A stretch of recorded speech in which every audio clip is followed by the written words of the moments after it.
ఆడుకునే అత్త దొరికింది కదా. గిట్ల చెప్తే అత్తమ్మ ఏమనుకుంటా చెప్పు. మల్లిక ఎందుకు ఏడుతున్నావురా? ఏడవకు బుజ్జి, ఏడవకే. అమ్మని చూసిన సంతోషంలో మల్లికకు దుఃఖం అవుతలేదు కావచ్చు. ఏడవకే మల్లిక. మల్లిక ఏడవకమ్మా. ప్రతి ఆడపిల్ల జీవితంలో ఇలాంటివి ఎన్నో ఎదుర్కోవాల్సినవి ఉంటాయమ్మా. ఏడవకు నువ్వు. సరే మావయ్య.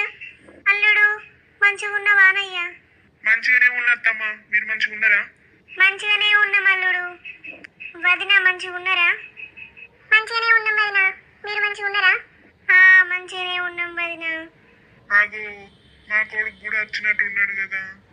ఏమయ్యా రవి, గా మూలకు పోయి కూర్చున్నావు ఎందుకో? అరే ఈ చింటుగా, నేను మౌనవ్రతం ఉంటానని అలాగే ఎప్పురా?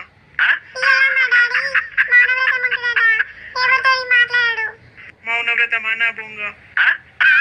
ఇప్పుడు నేను నోరు చేసిందనుకో, నా పిల్లం మళ్ళీ వచ్చి నన్ను గుమ్ముద్ది. దాంతో కుమ్మించుకుండు కన్నా నేను మౌనవ్రతం చేసిందే మంచిది. ఎప్పుడా ఇక్కడ నువ్వు నడుగురా. ఏమో నా కాల మీద నిలబడ్డావు. నువ్వు కూడా మీ అమ్మ లెక్క బంక లెక్క పట్టుకొని ఉంటావు. లిల్లీ, ఈ సంవత్సరం తోటి నీ చదువు అయిపోయింది రాదే. ఏం చేద్దాం అనుకుంటానవే మరి? అది అక్క, ఇంట్లోనే ఉండి జాబ్కి ట్రై చేద్దాం అనుకుంటానని. అట్లా నానే, మంచిగా చదువుకొని జాబ్ తెచ్చుకోవాలి. అక్క, నీకొక విషయం చెప్పాలని. ఏంటిది అది? ఏం విషయమే? అదా అక్క, వదినొచ్చిన కాడ నుండి అమ్మ పూర్తిగా మారిపోయింది. ఇంకా అక్క, నా గురించి అన్నయ్య దగ్గర వదిన ఏమో బ్యాడ్గా చెప్పింది. మనమ్మ అయితే నన్ను మర్చిపోయింది. ఏ పనైనా వదినతోటే చేయించుకుంటుంది. నన్ను కనీసం పిలువను కూడా పిలవట్లేదు. అక్క, నీకు ఇంకొక విషయం కూడా చెప్పాలని. వదిన వాళ్ళ అమ్మతోటి ఒకసారి ఫోన్ మాట్లాడుతుంటే నేను విన్ననే. ఆమె ఏం మాట్లాడిందంటే, మన అన్నయ్యను మన కుటుంబం నుంచి వేరేసి వేరు కాపురం పెడదామని చూస్తుంది. అవునా? ఇంత జరిగిందా? నాకెందుకు చెప్పలేదే? ఎందుకు తీయక్క, నీకు చెప్పి నిన్ను బాధ పెట్టుడు ఎందుకని చెప్పలేదే?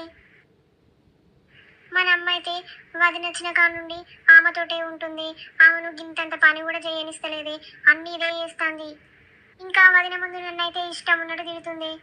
ఆమె వచ్చినప్పటి నుండి చూస్తానని ఆమె ఏదో ఒక విధంగా మన ఫ్యామిలీలో గొడవలు పెడుతుంది అక్క. అవునా? అట్లా చేస్తుందా? అది అట్లాంటిది కాదు కానీ. అంటే నేను అబద్ధం చెప్తున్నానా అక్క? వదిన విషయంలో అన్నయ్య నన్నే తిడతాడు, అమ్మ కూడా నన్నే తిడుతుంది అక్క. నేను వదిన గురించి చెప్పింది ఎవరు పట్టించుకోరే అక్క. ఇప్పుడు నువ్వు కూడా నేను చెప్పింది ఏది నమ్ముతలేవు కదా. నువ్వు కూడా గంతే కదా అక్క. నిన్న మొన్న వచ్చిన వదిన నమ్ముతున్నావు. చిన్నప్పటి నుండి చూస్తున్నా, నన్ను మాత్రం ఎవ్వరూ నమ్మట్లేదు. ఆ వదిన ఏం చేసిందో ఏమో, అందరూ ఆమె చుట్టే తిరుగుతున్నారు. అట్లేం లేదే లిల్లీ, నిన్నే నమ్ముతానే నేను. నువ్వు చెప్పిందే నమ్ముతా. ఆమె ఎవరే? నిన్న కాక మొన్న వచ్చింది. వాడిని మన కుటుంబం నుంచి వేరు చేద్దామని చూస్తున్నామని నేను నమ్ముతానానే? అస్సలు నమ్మ. నేను కూడా చూస్తా ఆమె సంగతి ఏంటిదో ఒకసారి.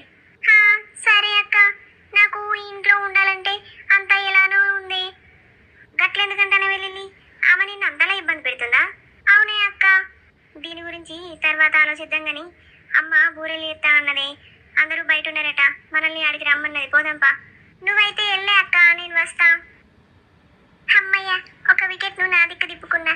చూడు వదిన, ఇప్పటిదాకా నేను ఒక్కదాన్ని అనుకుంటే నాకు తోడుగా మా అక్కను కూడా చేర్చుకున్నా. ఇప్పుడు చూడు, మేమిద్దరం కలిసి నిన్ను ఎలా టార్చర్ చేస్తామో. ఉగాదికి వాళ్ళ అమ్మ వాళ్ళు వచ్చిరని చాలా సంతోషంగా ఉంది కదా వదిన. ఆ సంతోషాన్ని ఎంతోసేపు లేకుండా చేయాలి. అట్లా చేస్తేనే కదా నాకు మనశ్శాంతి. కూర్చున్నారా వదిన? ఇక బట్టలు పెట్టమంటావా మరి? అయ్యో వదిన, ముందుగా పిల్లలకు పెట్టరాదు, తర్వాత మాకిట్లా పెట్టావు గాని. గట్లుంటదా వదిన? పెద్దోళ్ళు మీరు ఉన్నారు కదా, పెద్దోళ్ళకు పెట్టినాక పిల్లలకు పెడతా గాని.